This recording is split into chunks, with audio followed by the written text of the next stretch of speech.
Good morning students, Mitu education में आप सबका बहुत बहुत स्वागत है। Director of education university of Delhi, subject mathematics, worksheet number 25, date 22 December, class 7th। और स्टूडेंट यहाँ आप अपना नाम लिखें, यहाँ क्लास टीचर का नाम लिखें। आज का मेन टॉपिक है बेटा सिमेट्री, जैसा कि आप पिछले कई कक्षाओं में पिछली वर्कशीट में आप लोगों ने देखा है।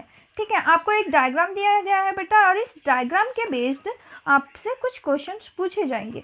आइए अब हम लोग देखते हैं इस डायग्राम को, आप लोग थोड़ा ध्यान से देख लें।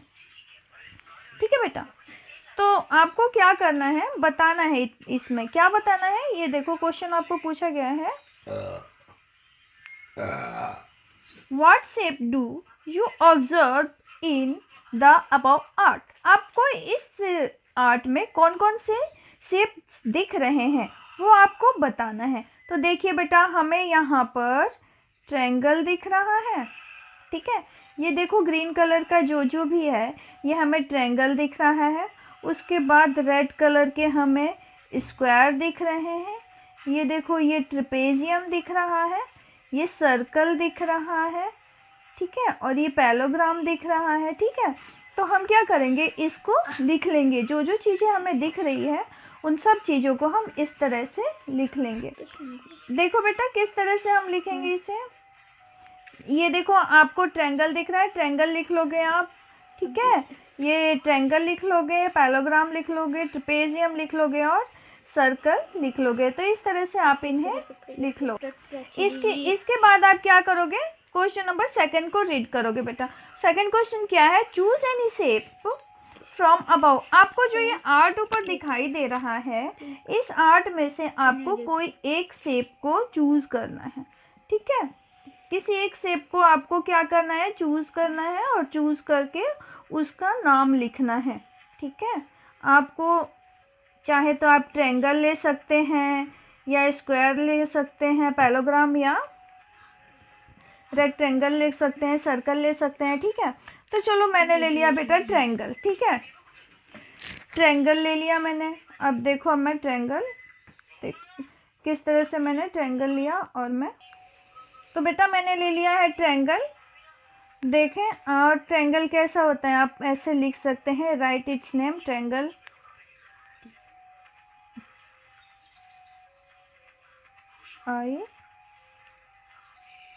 INGL triangle. ठीक है, TRIANGLE ट्रायंगल। तो आपने इसका नाम लिख लिया। दूसरा क्या है बेटा, अगला आपको करना है find the name of the line symmetry. ठीक है, आपको क्या करना है बेटा, तो देखो बेटा आप यहाँ पे इसको ट्रायंगल को आप लिख सकते हैं। ठीक है, आप इस तरह से ट्रायंगल लिख सकते हैं।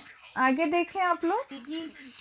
अब आपको क्या करना है बेटा, अब आपको वो find the number of line of symmetry in it. आपको इस तरह की सिमेट्री की लाइन खींचना है। किस तरह से, आप अगर ट्रायंगल को इस तरह से डिवाइड करते हो, एक मिनट बेटा, आप क्या करोगे, ट्रायंगल को किस तरह से करोगे। इस तरह से आपको एक ट्रायंगल दिया जाता है, तो आप इस तरह से, ऐसे या ऐसे। ठीक है, तो आप इस तरह से ट्रायंगल को कितने पार्ट में डिवाइड कर सकते हो, 1 2 3 और 4 पार्ट में आप इसको डिवाइड कर सकते हो। ठीक है, सिमेट्री लाइन आप कितनी खींच सकते हो, 1 2 3। ठीक है, 1 2 3 4 लाइनें आप सिमेट्री की खींच सकते हो इसमें। ठीक है, आगे देखें आप, what is the order rotation symmetry in the shape. तो इसमें आप तीन तरह के, अगर आप ट्रायंगल इस तरह से है, आप इसको उल्टा करोगे तो भी ऐसा होगा, या इस तरह से करोगे तो भी ऐसा होगा, लेकिन ये हर साइड से आपको दिखेगा क्या बेटा, तो ट्रायंगल ही दिखेगा। ठीक है, तो आप रोटेशन सिमेट्री के शेप कितने बना सकते हो, वो भी 3 ही बना सकते हो। अगला देखें, name symmetric object from your surrounding. आप अपने चारों तरफ कोई एक सिमेट्री ऑर्डर भी दिखा सकते हो। ठीक है, क्या है, तो बेटा आप टेबल भी लिख सकते हो, TABLE टेबल भी ले सकते हो, टेबल भी सिमेट्री का ही एक एग्जाम्पल है। आगे देखें बेटा, अगला क्वेश्चन नंबर 3 देखें।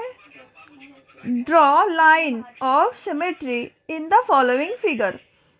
ये आपको फिगर दी गई है, इसमें सिमेट्री लाइन खींचनी है। तो ये हो गया आपका एक, क्योंकि जब आप इसके पार्ट करोगे तो दोनों पार्ट जो है वो इक्वल होंगे, ठीक है।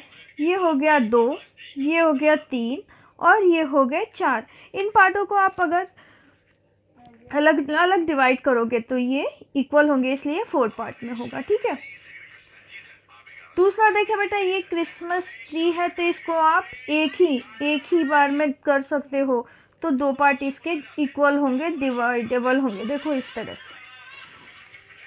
तो इसका एक ही हो सकता है, ठीक है। ये देखो, उसके बाद इसका भी 1 ही पार्ट हो सकता है जो सेम हो, ये जाके इस पे मैच कर जाएगा। इसका भी आप ऐसे एक ही लाइन खींच सकते हो, तभी जाके ये दोनों साइड आप इसको इस तरह से खींच सकते हो, नहीं इस तरह से ये रॉन्ग हो जाएगा, ठीक है। इसलिए आपको जो है इस पे एक ही खींचनी पड़ेगी, ठीक है। तो draw line of symmetry the following figure.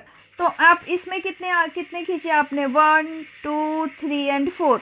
तो इसमें 4, यहाँ पे 1, यहाँ पे 1 और इसमें भी 1 खींचोगे, ठीक है। अगला क्वेश्चन देखें बेटा, क्वेश्चन नंबर 4।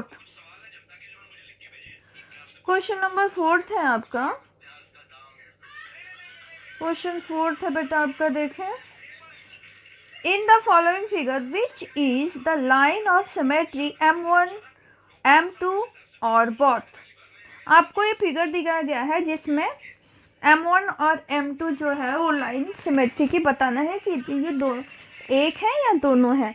तो देखो, ये जो आपको छोटा सा हट दिया है, इसको आपने अगर इस तरह लाइन से अगर 2 पार्ट में डिवाइड किया तो क्या इस पे ये आके एडजस्ट हो पाएगा, नहीं। तो इसलिए M1 जो है वो रॉन्ग है। लेकिन आप क्या करोगे, इसको अगर 2 पार्ट में करते हो, केवल सिंपल लाइन खींचते हो, ठीक है बेटा।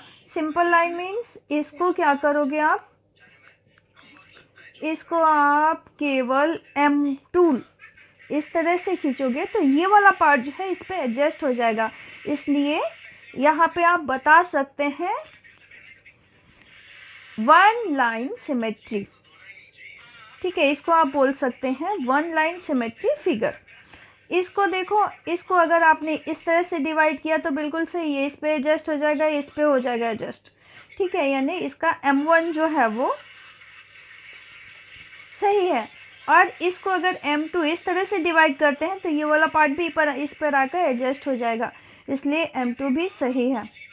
तो यहाँ पे आप लिख सकते हैं कि the line of symmetry M1 and M2, और इसमें आपको लिखना है the line of symmetry M2, ठीक है।